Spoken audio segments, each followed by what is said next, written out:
नमस्कार मित्रों, be friend से मैं रिया शर्मा। आज हम बात करेंगे बी फ्रेंड और धर्म के बारे में।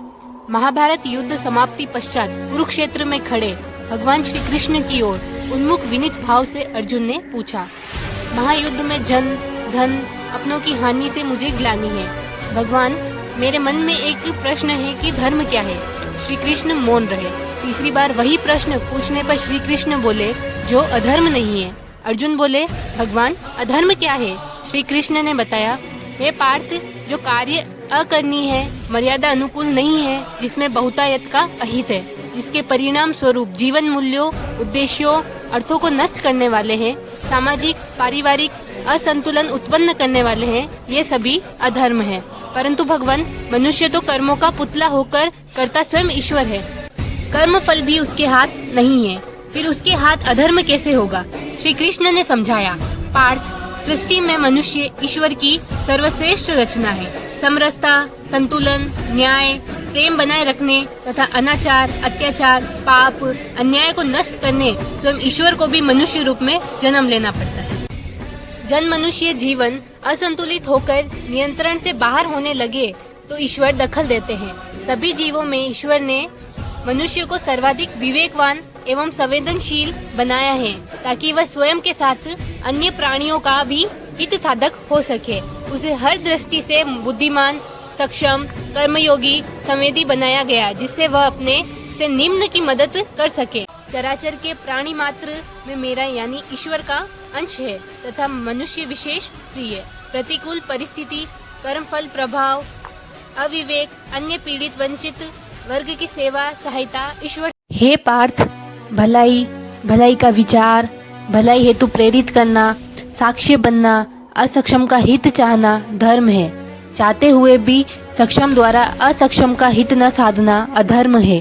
बी फ्रेंड का धर्म भी यही है, न भूतो न भविष्यत, केवल वर्तमान।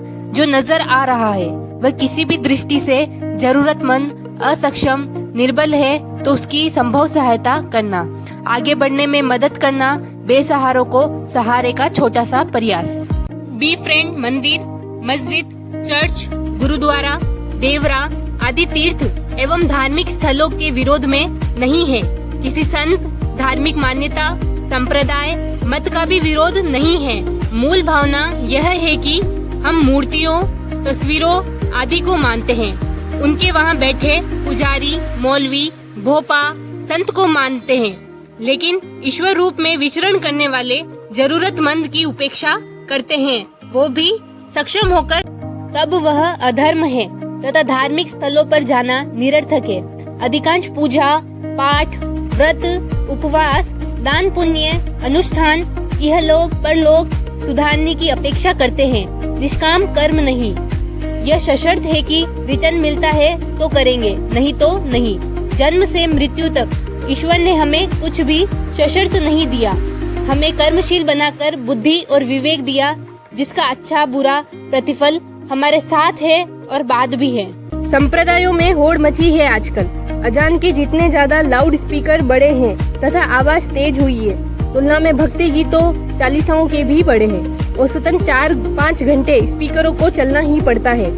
धर्मान भक्तों को लगता है कि तेज आवाज में पुकार से ईश्वर सुन लेगा। स्पीकर बजते रहेंगे, वे अपना निजी कार्य करते रहेंगे और ईश्वर की भक्ति भी हो जाएगी। ईश्वर का नाम लेने का काम तो स्पीकर का है, भक्त का तो मतलब सिद्ध होना चाहिए।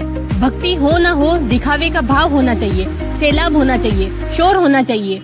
लोगों को लगना चाहिए कि वे कितने अधिक धार्मिक हैं। भीड़ में पीछे क्यों चल रहे हैं? कोई सोच, तर्क, औचित्य नहीं, बस चल रहे हैं क्योंकि सार्थकता है नहीं। बस चलना है। जीवन के लगभग मामलों में हमें कोई और ही चला रहा है और हम इस भ्रम में है कि हम चला रहे हैं। बड़ा भ्रम ये है कि हम न होंगे तो धर्म का क्या होगा। बातें हम पूरी धार्मिकता की करेंगे, न्याय, ईमानदारी, कर्तव्य निष्ठा, परोपकार की करेंगे, लेकिन निजी अहित न होने तक। नैतिकता, चरित्र, ज्ञान, उपदेश दूसरों के लिए है, स्वयं कुछ ऊपर उठकर है। युवा लड़की दूसरे के साथ जाती है तो गलत है, अपने साथ है तो सही। नजरिया बदलने की जरूरत है, दूसरों का नहीं अपना। सामने वाले की जगह स्वयं को रखकर देखें। हर चीज पर कमेंट, हर एक में कमी, कितना नकारात्मक देखोगे, सोचोगे। सोच बदलो, अर्थ बदलेंगे। नेक नियति से मदद के लिए हाथ बढ़ाओ, प्रेरित करो, साक्षी बनो। हजारों हाथ साथ देंगे और जीवन की समस्याओं की कुंजी आप ही हल निकाल लेंगी। धन्यवाद।